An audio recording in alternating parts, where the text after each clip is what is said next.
The Last Clue is a production of Smith Media Team, LLC. If you have any information about this case, please email us at info@smithmediateamllc.com. Listener discretion is advised. Season 2, Episode 5 of The Last Clue pulled listeners straight into the final hour of Joe Powell's life.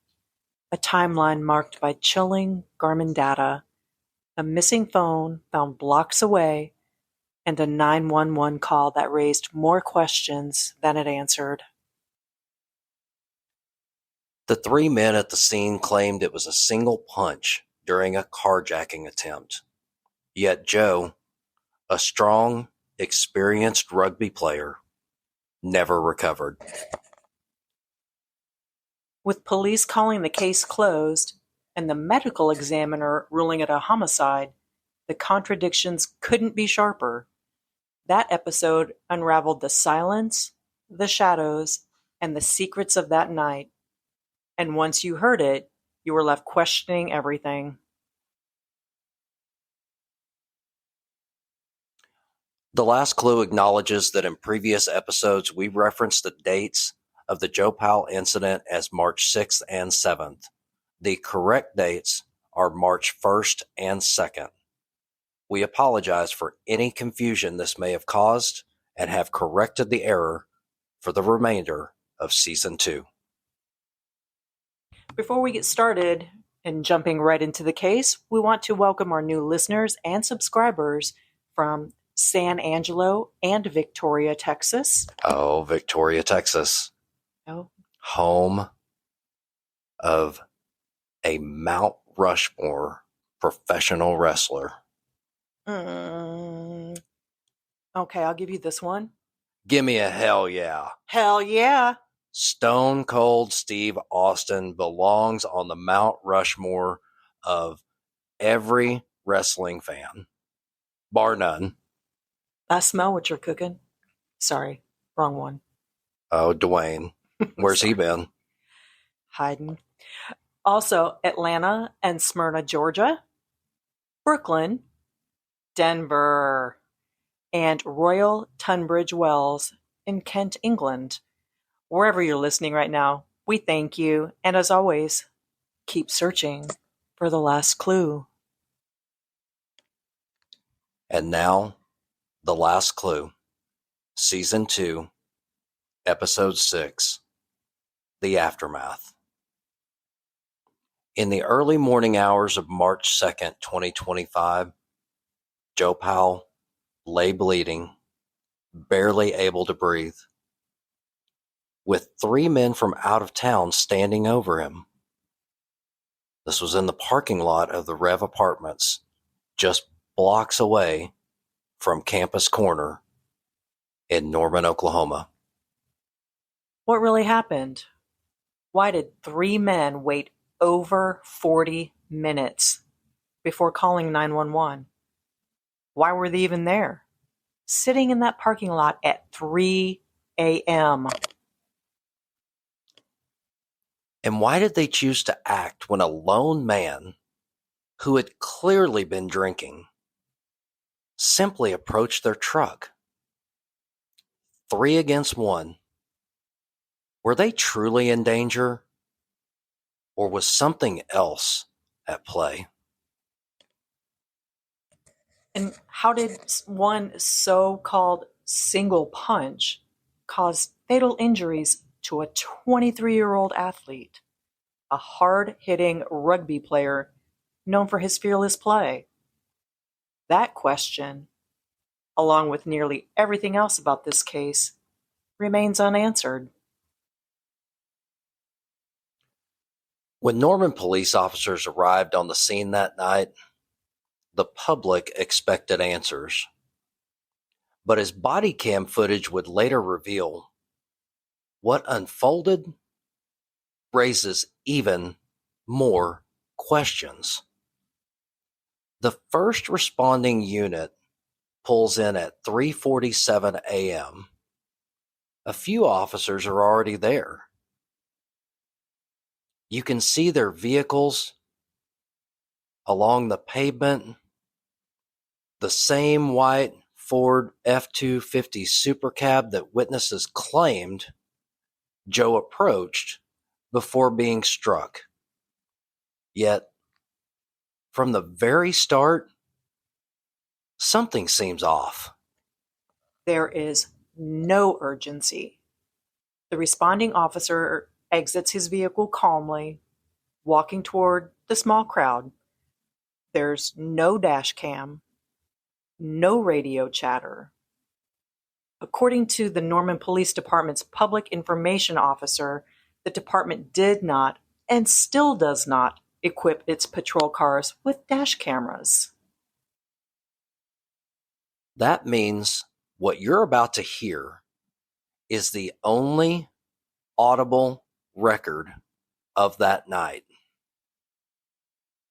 We want to credit Brody Myers with KJRH Channel 2 in Tulsa for first publishing the footage.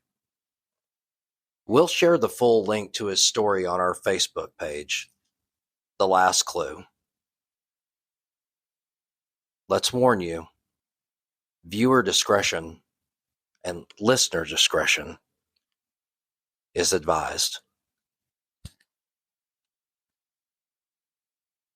Snore. We just want to make sure he's all right. He's trying to take your car? He tried to get in. Okay. And he wouldn't get away from me. I was like, hey, get away from us, and he wouldn't get He away. rolled the window down. And I hit him, and he fell asleep. You guys know him at all? I don't know. I don't do not know know. him. There is no idea.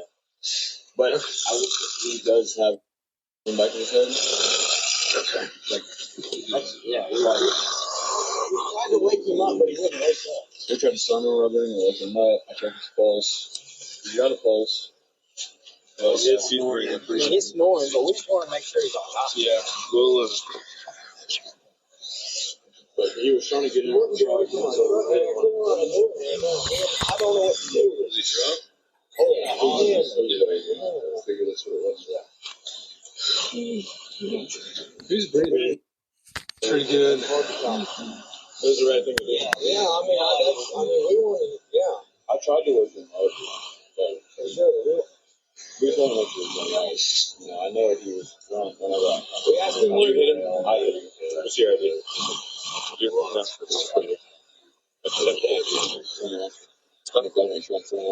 no, I don't care. I was there. You tried to get into your car and you hit it. I don't care if you're 16, 12, whatever. we're just making sure he's all right. Because we're like, fell, and we're like, oh, we got to make sure he's all right. Yeah. Somebody can put under his head. Pour some water on his forehead. That's Trying to wake I him got a up. saying is, He tried to wake like that. Is all he good here? as long as he doesn't bite me. I don't think he's going to bite anybody. People do weird shit. I wake up. Yeah, you just pressed. Okay, that's good. He tried to get into their car. They punched him. He's asleep. I got He's breathing. He's been snoring. Well, he all got out. Yeah, He was drunk. So he's just drunk. He was drunk. He rolled down the window and said, hey, get away. He was pulling on the back door handle, and he wouldn't get away. So we all got out, and he wouldn't get away. So then he dropped. And we're like, oh, we got to make sure he's all He's right. National Guard. I was in the Marine Corps. Okay. I get out and I'm like, hey man, just chill out. That's not another thing. And he's like, oh, you Marine Corps dudes are. And I was like, hey. He was like, I ain't going nowhere. And he was like, nah, dude. He was like, let's get it. Okay. And I'll stay overreactive, and I hit him. Just one time. I did not have any more. You would think you'd get up, but Anybody get a video? I wish after the fact, yes, but not before. We're all just trying to be like, hey, There's cameras. I got a That's story. what I'm looking for right That's there. about it. I wish I would have got the hit.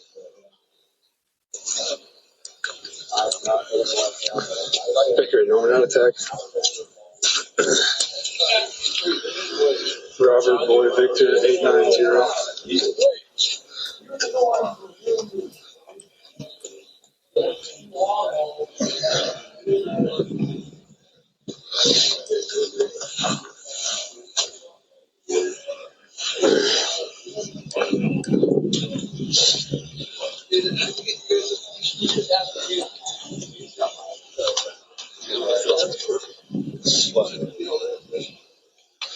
have your IDs on you? Yeah, for sure. Does he have a wallet on his key? He's got it. They must have all of it. Yeah, they got all that. And I know I'm not cool. Me and him are the friends. He's one of them. Did you see it happen? Oh, we did. I just stepped out of the truck and yeah, he's got it. Yeah, he's got it.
I tried to start talking shit about her. She said, let's get going. Here it says. Here we are.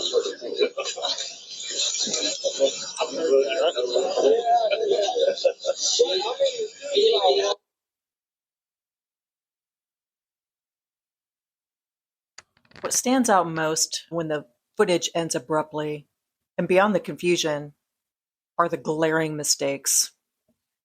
From the very start, Joe is handled with minimal care. Just before 3:52 a.m., an officer grabs Joe's arm and lifts him upright, placing him into a slumped, unsupported sitting position. His head lolls with a little support and his body sags.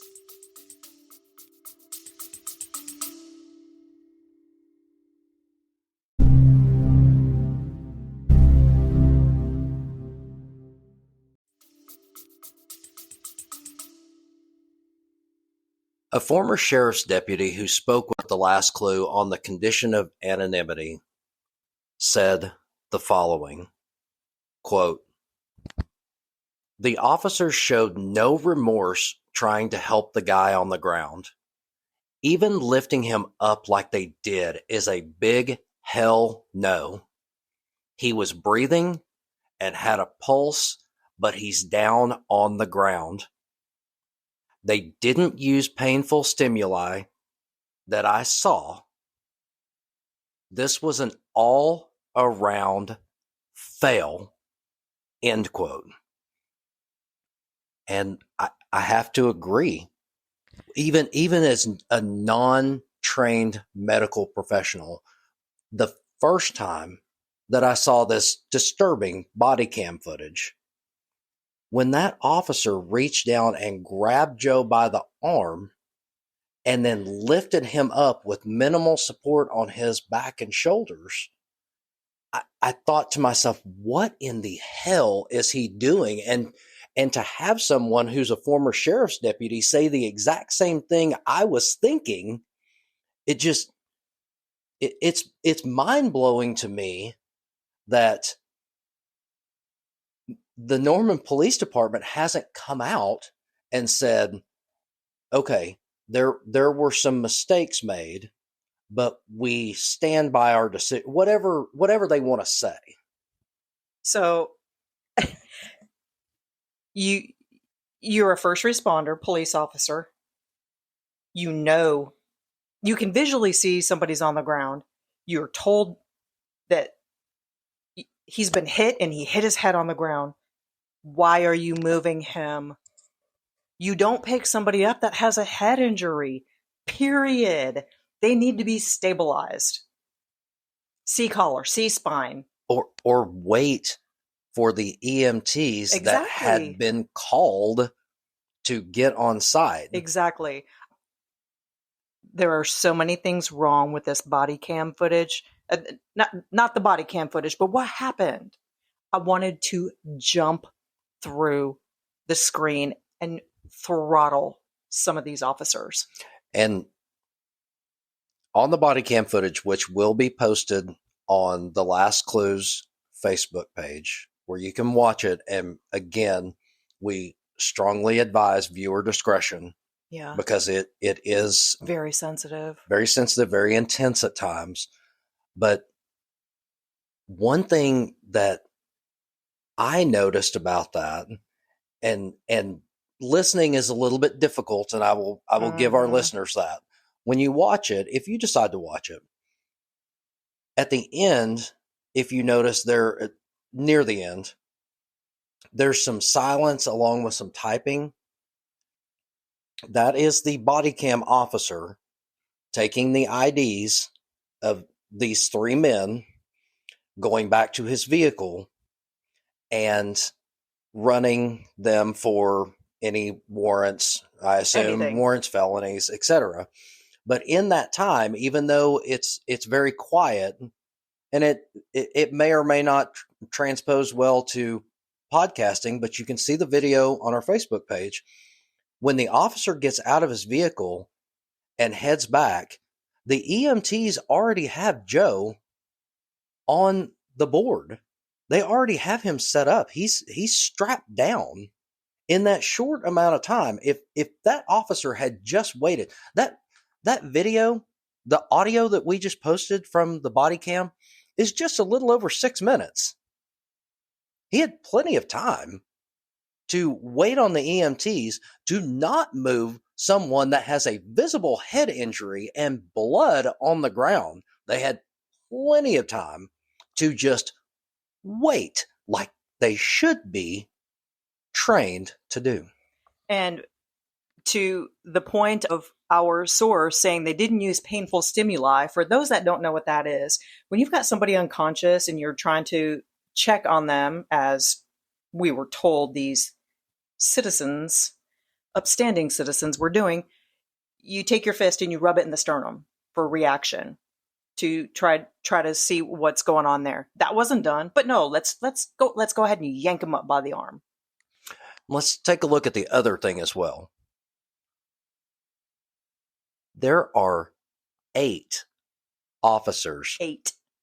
8. 8. The number after 7. 8. There are 8 officers visible in this footage. There is no telling what we could have missed. There are 8, and we have counted and double counted and triple counted. We've gone down frame by frame. We even referenced it against the incident report. Exactly. There are 8 officers visible in this footage. Yet it appears that these 3 men were interviewed together. Mm-hmm. Now, the body cam footage does end abruptly. It does. But from what we've been shown, it looks like these 3 men were interviewed together, side by side, in the same parking lot that Joe Powell was fighting for every breath he took. If you can call that an interview. Yes. And our source was very blunt about this. And I quote, "Upon watching the video, those officers didn't do their jobs. The group should have been broken up and interviewed separately.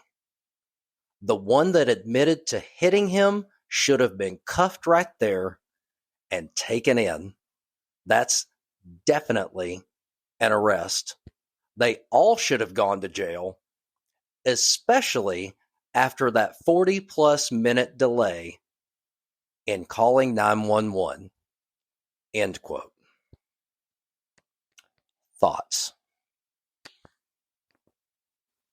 He basically said things that we were saying ourselves, and it's nice to have somebody as a former sheriff's deputy, you say, Correct. having seen this independently. Correct. These are his independent thoughts. We asked Mhm. if he would be willing to watch this footage on a case that he's not familiar with. Correct. We Mhm. sent the case report. We sent the incident report. We sent the link to this video and just asked him to take an independent look. And these are his thoughts, which are similar to the thoughts that we have said in previous podcasts all along season 2. We are seeing this, and now we have a professional that is backing everything that we have said this entire season regarding the Joe Powell incident. And then some. Exactly. I will say he doubled down. Well, get ready, Oh, okay. because he tripled down. Oh, okay. This is his last quote, I believe. Okay. Quote, "The officers failed in this. The entire department, all the way to the chief, failed." End quote. He's not wrong. He's not wrong. This has been, and we have said over and over again that we support law enforcement. We wouldn't We have do. been able. Absolutely. We wouldn't have been able to call in a favor with a former sheriff's deputy, For an independent case study. and he responded within minutes, saying, "Yeah, I'll take a look at it for you."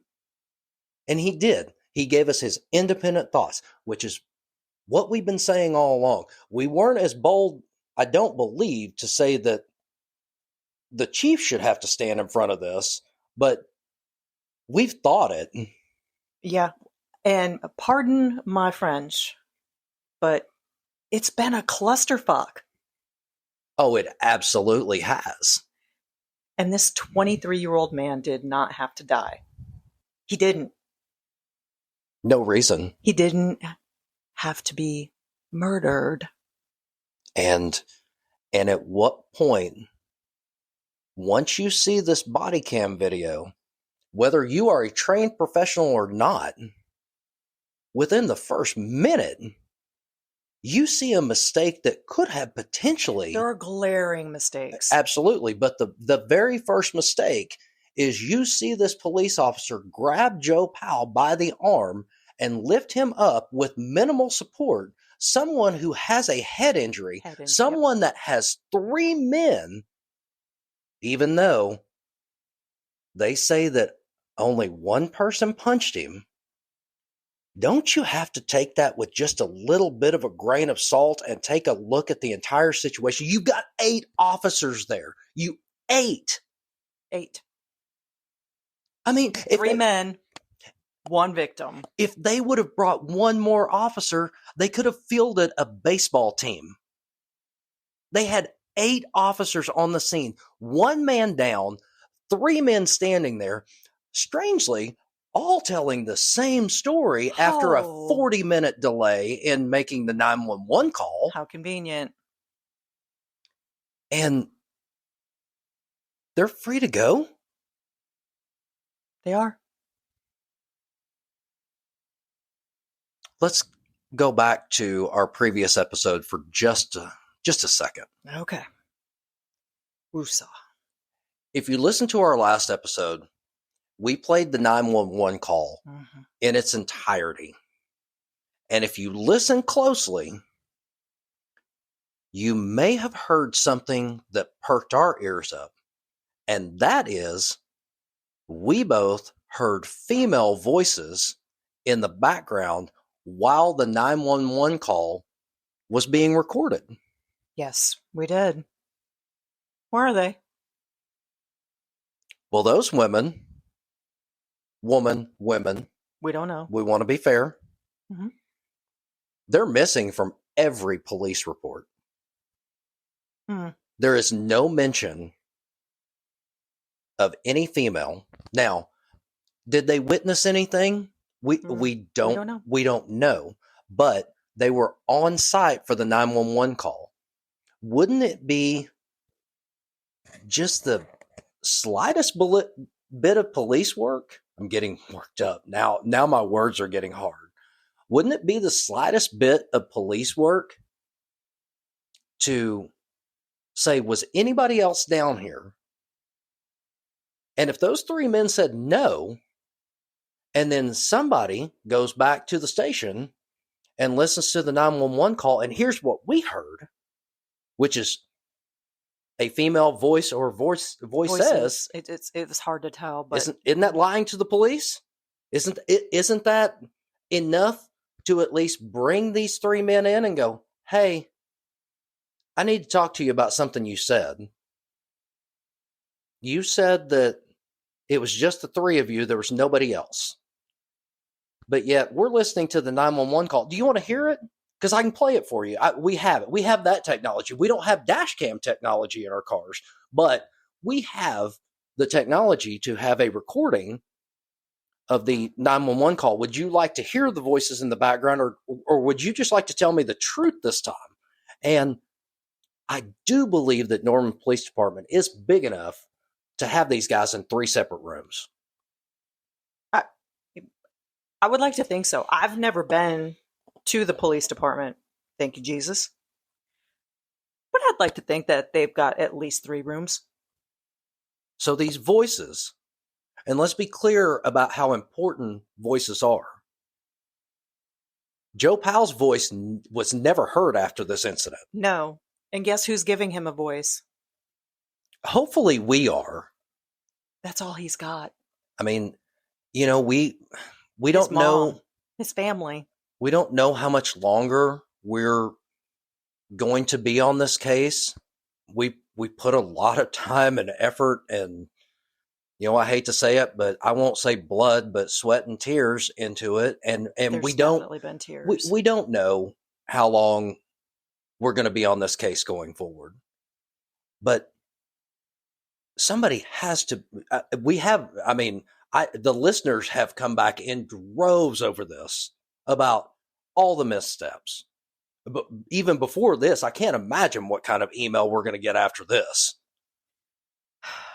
Yeah, and I think probably in our premium content, we'll go even into further detail about some of the missteps that we see in the body cam footage, because I know there's a few of our listeners I can think of that are probably going to be reaching out and going, hey, where's that heated discussion? Because I know that it was had on our end, because we have listeners that get really worked up too. I mean, let's just really quickly, let's talk about that for just a second. There's just a few things that we have discussed, not publicly, no, not on the podcast, but there's a few things that we picked up out of the body cam footage that I thought were peculiar. Okay. Yeah, for sure. I'm going to start with the reference from one of the police officers saying something to the effect of, I am not quoting this officer. You can listen to it. You can watch it on our Facebook page when we post it, which will be when we post the podcast. Again, we're going to viewer and listener discretion advised, very sensitive content. But one of the officers says something to the effect of, he's not going to bite me, is he? As long as I don't get bit. Yeah, something like that. People do strange things when they wake up. Now, you've heard the audio just now.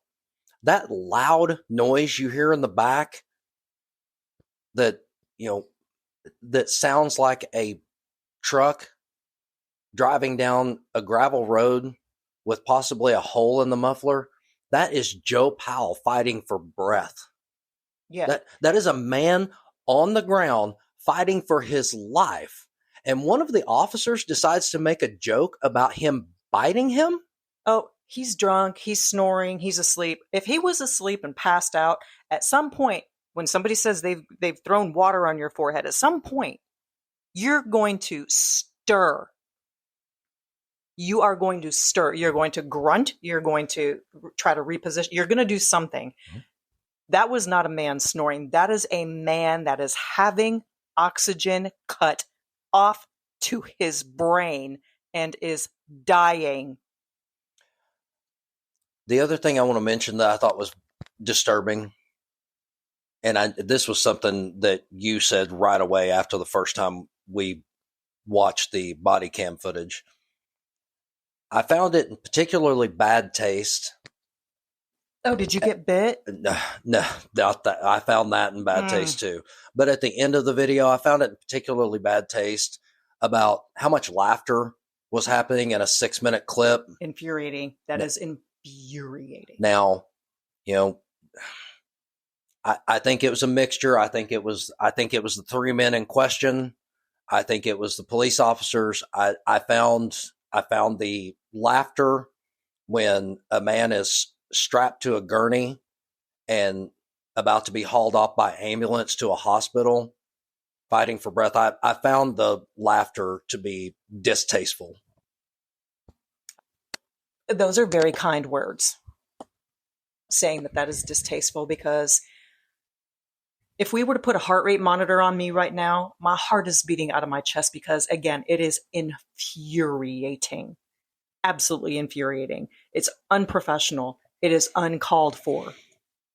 And I don't know how many other words I can use, but distasteful is putting it mildly.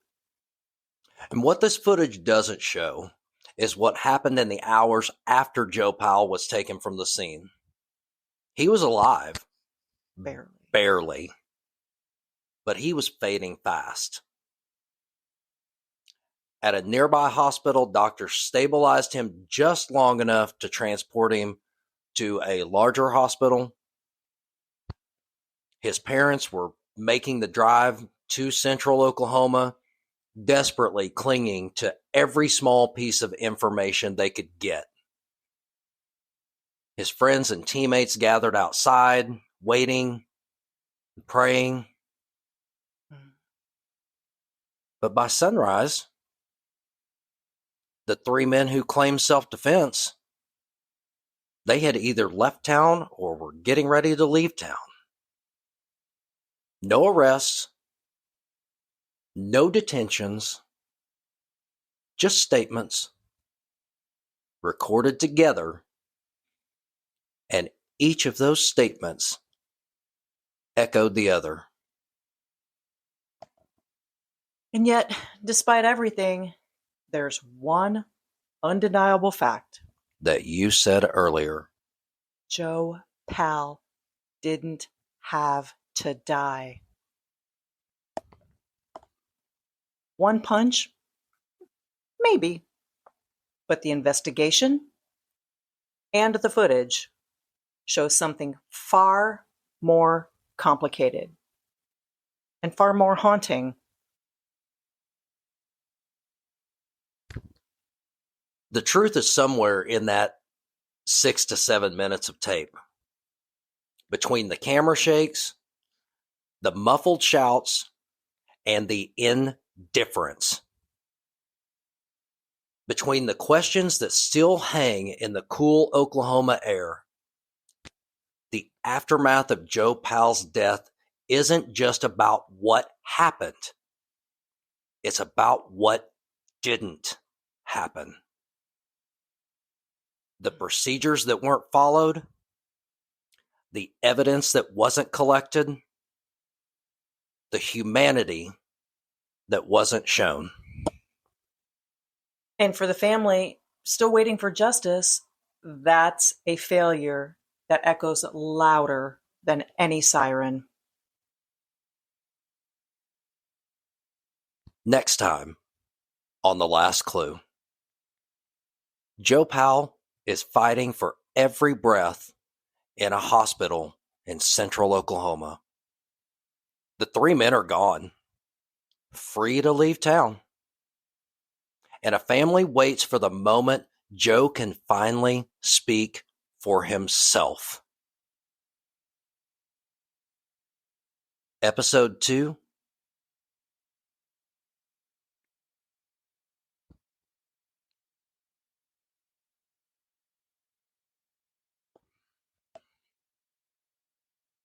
On our next episode, in Season 2, Episode 7, Every Breath You Take. The Last Clue is a production of Smith Media Team, LLC. If you have any information regarding the murder of Joe Powell, email us at info@smithmediateamllc.com. Follow and review The Last Clue by searching on Apple Podcasts, Spotify, Amazon Music, YouTube, iHeartRadio, or wherever you listen. And always search for The Last Clue.